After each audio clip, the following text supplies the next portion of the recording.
بسم اللہ الرحمن الرحیم۔ سائنسدان مچھلیوں کی اب تک 21,000 سے زائد اقسام دریافت کر چکے ہیں۔ ایک تحقیق کے مطابق مچھلی محض غذا نہیں بلکہ کئی امراض کی بہترین علاج بھی ہے۔ خاص طور پر روگنی مچھلیاں دوائی اثرات رکھتی ہیں۔ ان کے کھانے سے ایسے کئی امراض سے جن کا جسم کا مدافعتی نظام سے گہرا تعلق ہوتا ہے، بچاؤ بہت آسان ہو جاتا ہے۔ مچھلی میں جو روگنی تیزاب پائے جاتے ہیں وہ اومیگا 3 کہلاتے ہیں۔ یہ تیزاب جسم میں ایسے ہارمونی اجزاء کی تیاری روک دیتے ہیں جو ہر قسم کے امراض ان میں اضافے اور شدت کا سبب ہوتے ہیں۔ مچھلی کے روگنیاتی کی اہمیت اور افادیت کا احساس تقریباً 70 برس قبل ہوا ہے۔ اس وقت یہ بات زیر غور آئی تھی کہ دنیا کے اور انسانوں کے لیے چربی مضر صحت ثابت ہوتی ہے، تو آخر اسکیمو بے حساب چربی کھا کر امراض سے کیوں محفوظ رہتے ہیں؟ وہ قلب کی کسی بھی تکلیف میں مبتلا نہیں ہوتے، حالانکہ وہ باکثرت مچھلی کی چربی اور اس کا گوشت کھاتے ہیں۔ اس کے باوجود ان کے خون میں کولیسٹرول کی سطح نارمل ہوتی ہے۔ اس کی اصل وجہ یہ ہے کہ اسکور روزانہ جو سمندری غذائیں کھاتے ہیں وہ تمام کی تمام اومیگا 3 روگنی تیزابوں پر مشتمل ہوتی ہے۔ ساحلی علاقوں میں رہنے والے افراد امراض قلب کا کیوں شکار ہوتے ہیں؟ اس لیے کہ وہ مچھلی زیادہ کھاتے ہیں، اور مچھلی کم مقدار میں بھی قلب کو محفوظ ہوتی ہے۔ چند اقسام کی مچھلیاں مختلف رنگ بھی پہچان سکتی ہیں۔ اریچا نامی مچھلی انسانی چہرے پہچاننے کی صلاحیت رکھتی ہے۔ مچھلیوں کے کان انسانوں کے کانوں کی طرح باہر نہیں ہوتے، بلکہ ان کے سر میں 2 سوراخ ہوتے ہیں جنہیں اوتھلیت کہا جاتا ہے۔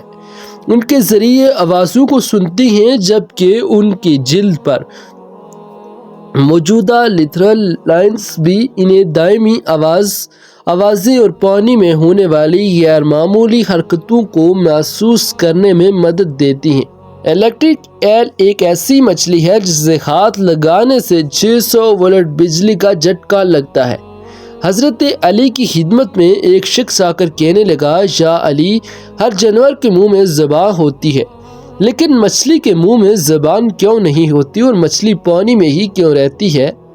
اس پر امام علی رضی اللہ تعالیٰ عنہ نے فرمایا کہ اے شخص، یاد رکھنا، اللہ نے مچھلی کے منہ میں زبان بھی دی تھی اور اس کو وہ طاقت بھی دی تھی کہ وہ خشکی پر چل سکے، مگر افسوس کہ اس نے خود پر ہی ظلم کیا۔ وہ کہنے لگے، یا علی، کیسا ظلم؟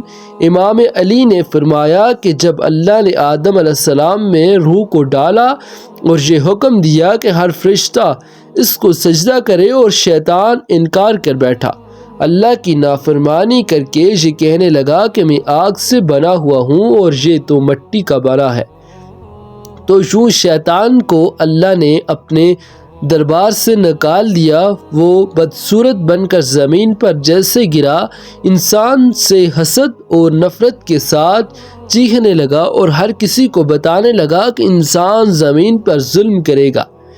اے شخص، اس وقت مچھلی زمین پر بھی چل کرتی تھی اور پانی میں بھی رہا کرتی تھی، اس کے منہ میں زبان بھی ہوا کرتی تھی، اور شیطان نے سب سے پہلے مچھلیوں کو بھٹکایا اور کہا کہ انسان جب زمین پر آئے گا تو تمہیں زندہ اپنے خنجر سے کاٹے گا اور اپنا پیٹ بھرنے کے لیے۔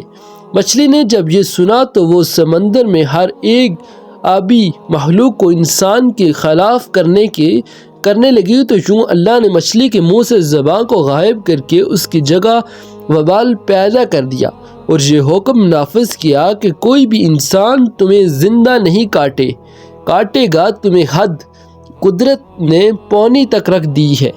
جب پانی سے جدا ہو گئی تو خود ہی تڑپ کر مرنے لگے گی۔ تبھی جب حلال مچھلی پانی سے جدا ہوتی ہے تو وہ تڑپنے لگتی ہے، اور اس کے جسم کا سارا خون اس کے گلے میں آ کر جمع ہو جاتا ہے، اور اس لیے مچھلی کو ذبح نہیں کیا جاتا، کیونکہ ذبح کرنا اس کے لیے واجب ہے تاکہ جانور کی رگوں کا سارا خون گوشت سے الگ ہو کر بہہ جائے۔ اللہ نے مچھلی پر یہ قانون نافذ کر دیا کہ وہ جب پانی سے جدا ہو کر تڑپتی ہے تو مچھلی کا سارا خون مچھلی کے گلے میں آ کر جمع ہو جاتا ہے اور یوں مچھلی کا گوشت خون سے پاک ہو جاتا ہے۔